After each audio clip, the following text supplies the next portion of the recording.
Hey everybody, we're back, and ideally today's the perfect day to have this going because we're going to be talking about not only a bit of security stuff, but we're going to talk about what our home setups are like and what it's like being stuck in our virtual offices. You can see mine right now. My camera is terrible. You're going to see when I bring on my partner here that how great it can look. But like always, right at go time, I'm having a ton of camera trouble, so we're going to bring in the pro to show us how it really is supposed to look instead of my fuzzy edge kind of, even though I am naturally fuzzy. But anyways, here we'll bring him in right now. This is Bryan Kramer, everybody. I need a, you know what I need actually before you go? I need a soundboard. Applause, Bryan Kramer. And I have like the stadium. I'm used to that with you. So anyways, as you can see right now, look, if I move the right way too, I get a nice focus on and I don't move too much, but I had my main camera go belly up on me right now. But if you look at a great picture right here, just to my side, look how crisp and clear that is.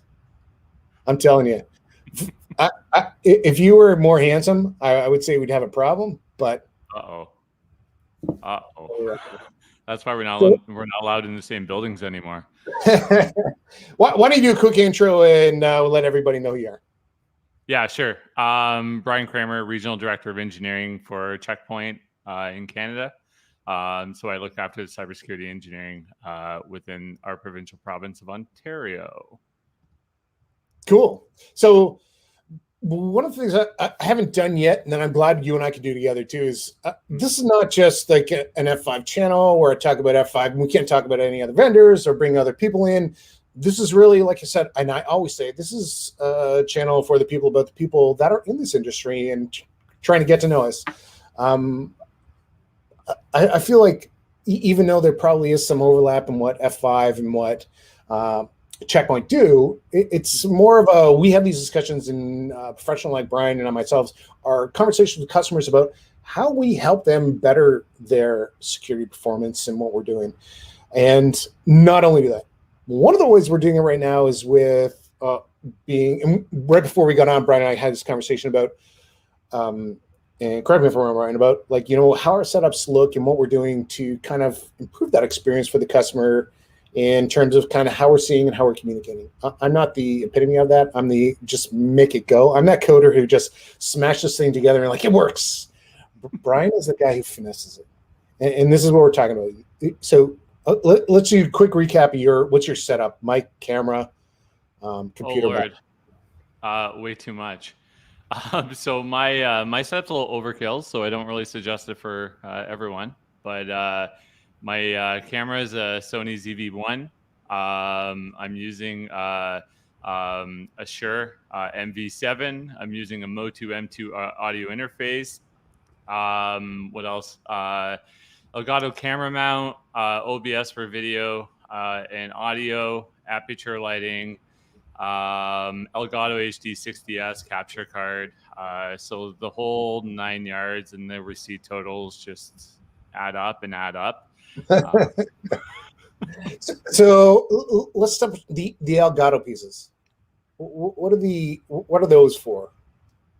So the Elgato, so the capture card is really just around taking the video and the audio and basically putting it into a streamable kind of format. Cleans up the audio and video quality versus using a USB. Right. But ultimately the experience is that much better, I would say, for the end user, not so much myself, but the clarity and the video quality. You know, you can do 4K video if you really wanted to with that card. So it's really good. So I use the Elgato capture card as well too for my GoPro, and I was using a digital SR. I was using an older Sony A series, and I had another digital SR that I used to use as well too, and those all use that. So for the affordable kind of everyday sales engineer thing, a regular USB style camera or like webcam is going to work, and it'll do a pretty good job. No, 100%. There's some really good Logitech cameras. There's some really good webcams out there, and ultimately, you and I and many of the people that I know that are in my industry and even other industries, they're investing because this whole work from home, and we're not totally satisfied with the laptop built-in webcams, right? Right.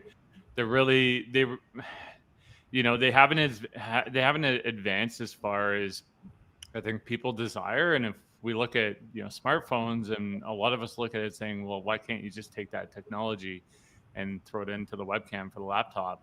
So people are going outside, right? And so Logitech has really good ones that you can get on a really good budget, like $100, do the job, definitely clear. But then all the camera manufacturers jumped on board, right? And they just said, hey, everyone's using it for webcamming. They're using Right. it for streaming. We've been using DSLRs for a long time for streaming, and it was just kind of like, yes, it's happening, but no, we're not going to recognize it. So you guys need to find your own workaround. Hence, the capture card. But now, Sony, everything is webcam capable. Nikon, same thing. Canon, same thing. Olympus, Fuji, all of them. They're all on the bandwagon. Right. I use a GoPro, and the GoPro I currently run through my Elgato card, the Camlink 4K. But yeah, I don't have to do that anymore. When I first got it, I needed it for that.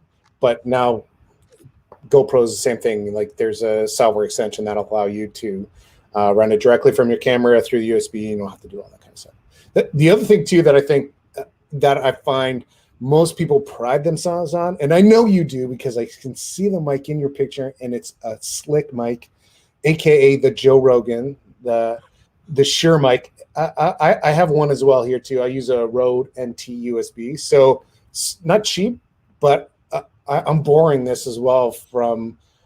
I work or I'm related to an expert in the field. My brother-in-law is a sound guy, so he's like, "Oh my God, my family can't have this." But it's a little bit of the shoemaker's kids.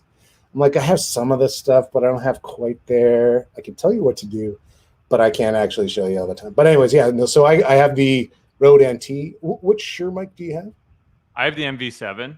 MV7. So the MV7, the attraction to it was it's a USB mic as well as an XLR.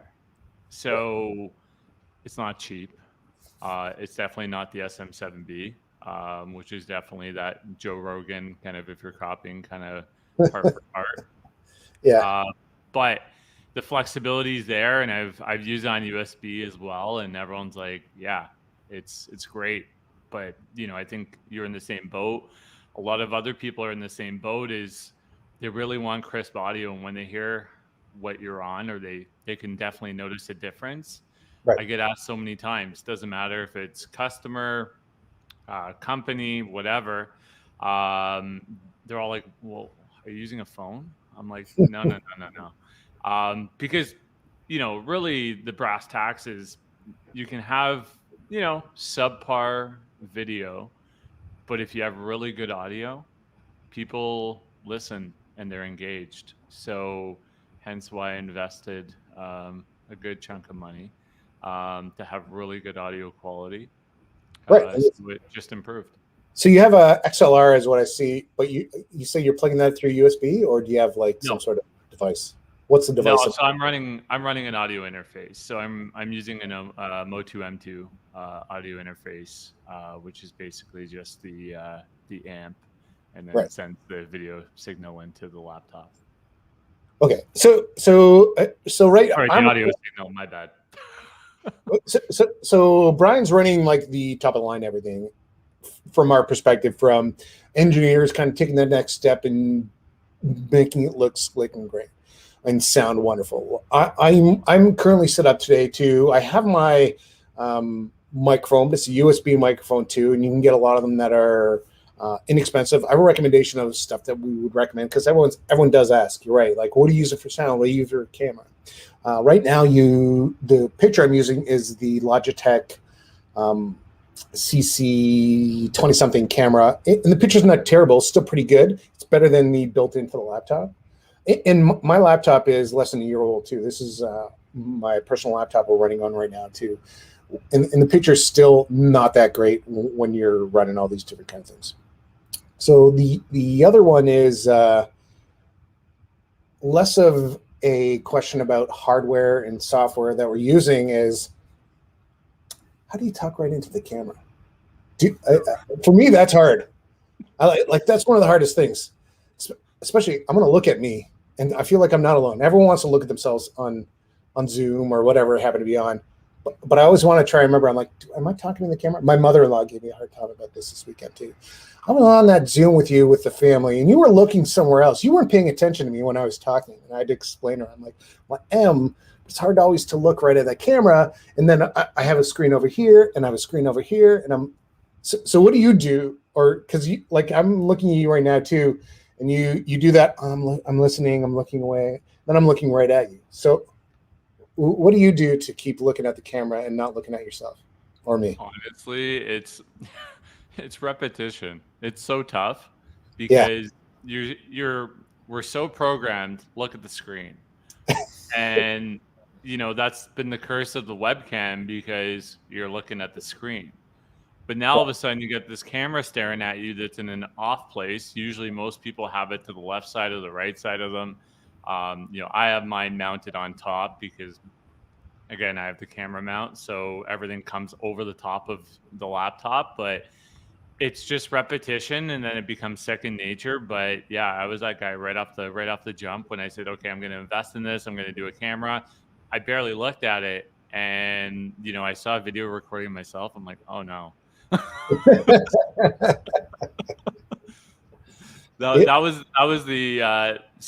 was kind of the turning point when I was like, okay, now we've actually got to like get it into the mind, build it into repetition. So now it's just I constantly look up here. yeah, The challenge is when you're on presentations, you're looking at the screen.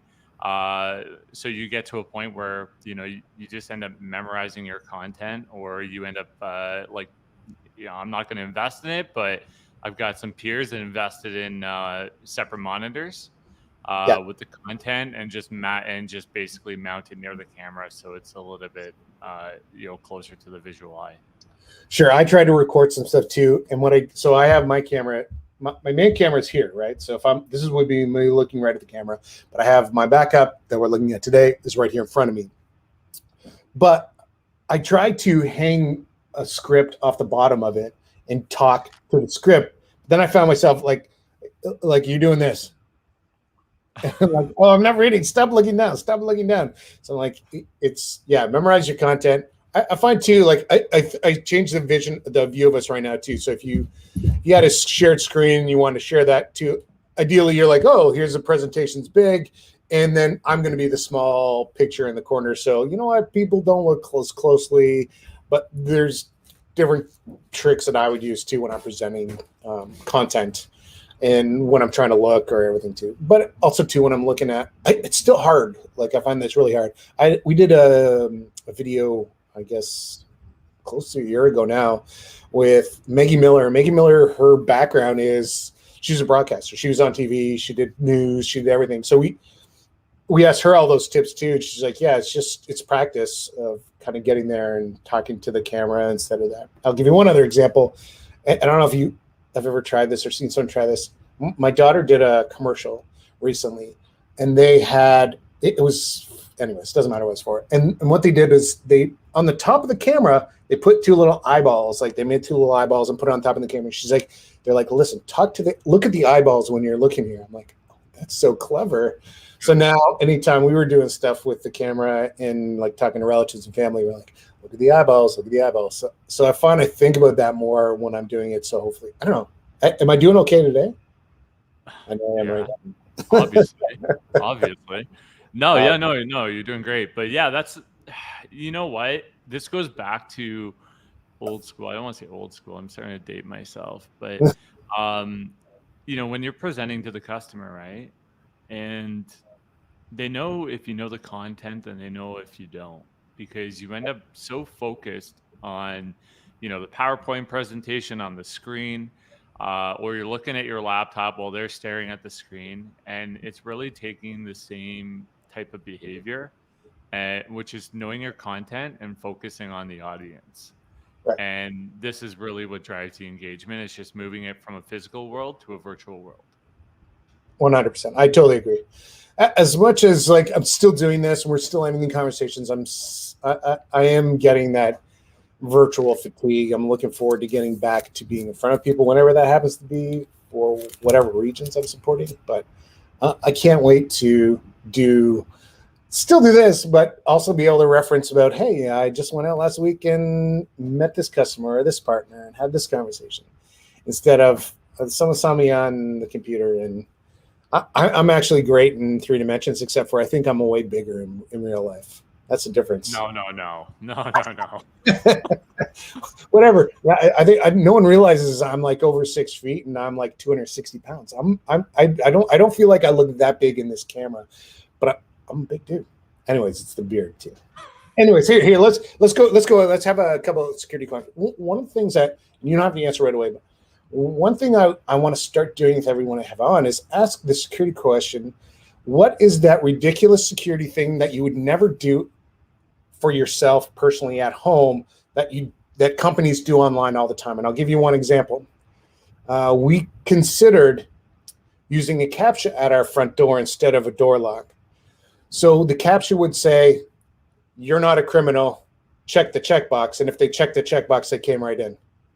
We decided to not run our home security the same way that most organizations run their security. What would be that one security thing? And I'm springing this on you. What would be that one security thing that you would not run your home security like that many organizations do today? Oh, one thing I wouldn't use? One thing you would not do. I know I'm really bad with passwords, so like MFA is a bad thing for me. Well, MFA is a great one too, and I agree. So MFA has its place and its purpose, but a lot of the times when we're looking at like when organizations are using MFA to say, hey, we're sending it to your phone and someone else controls your phone. So if you have that MFA come to someone else, I totally agree. I think that's a terrible way to run your security. So there's also an F5 Labs article right now, but no more passwords. I'm sure you guys talk about this too. It's like, when do we get there and how do we make that happen? I know that it'll always be part of it, but like, when can we get there? I know Amazon does a good job of it. What do you think about when are we going to get rid of passwords? Are we? Honestly, no. Passwords aren't going to disappear, right? And you know, industry wise, and I don't mean from the vendor side, I just mean from a practitioner side. I'm seeing a lot of advancement in regards to password requirements, as far as, you know, the amount of characters compared to what it was before. Because before, you know, you can just choose the company name 123, but now they're expanding the requirements in that world, which is good because it's forcing people not to use, you know, FIDO 1234 with an exclamation mark. Right? So it's just, you know, and the tools that are out there within specific products to identify, you know, because many people will take their Facebook password and they're like, yeah, that's my corporate password too. And a lot of companies have controls in there to say, nah, like from the vendor side, they're like, yeah, no, we can spot that stuff. So we can definitely put a restriction. And I think that's super critical because people put what they know. Totally. I agree. I am an advocate of password managers. I have 150 some unique usernames and passwords. And well, maybe not usernames, but I have definitely 150 unique passwords. And I don't know any of them. I know one that gets me into my password manager. And I like, it's hard if I had to think about it every time because I use biometrics whenever I can to make it even harder. But not everyone does that. And I find the challenge is like everyone uses and recycles those 5 passwords. There's I'm sure you've heard of Have I Been Pwned? There's a presentation I give where we talk about Have I Been Pwned? And you go in, you find out a bunch of breaches, and you're like, you know what? I'm going to search some of those breaches online. And before you know it, you have a list of 1,000 usernames and passwords. And you're like, oh, these are from 2 years ago. I'm like, well, it doesn't matter because those people who don't use a password manager that are memorizing their bazillion passwords they have and rotating it through things, that password 2 years ago can be relevant all of a sudden again too, which is tough. But yeah, how do you manage the passwords when administrators are using username and password, and then the bad guys have the username and password? So I guess that's why I'm seeing like passwords should go away, because how effective are they if we're not doing it properly?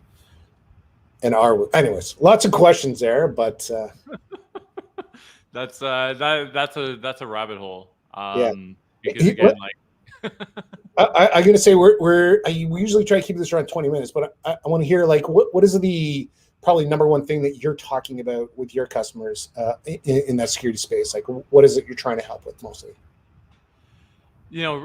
Really around the security space, what I'm really trying to help is it's really around the SOC operations, right? And a lot of companies invest in a lot of really good things, and you live that life in the SOC as well, and Yep. we know that world all too well. It's really around dwell time and helping people do better with what they're investing in, reducing dwell time, which thus reduces the impact of incidents. So it's really just around visibility, dwell time, operability, and enriched data. The data is getting better of what organizations are able to consume from various security products. But within myself, it's really those three things that ultimately help organizations react and respond better than they may have done in the past. Cool. Bryan, that brings us to just over our 20 minutes. I try to keep it short and sweet. I feel like you and I have more to talk about, so I think we'll kind of circle back about that. How do we manage our security at home that we would never do, or how do they manage security in the office that we'd never do at home? My next one is using CAPTCHAs to vet the babysitter, but that's a different story. Anyways, always helping customers. I'm going to roll this out. Bryan, wait right there, and you and I can recap. But thanks everybody for watching. And this is us rolling out.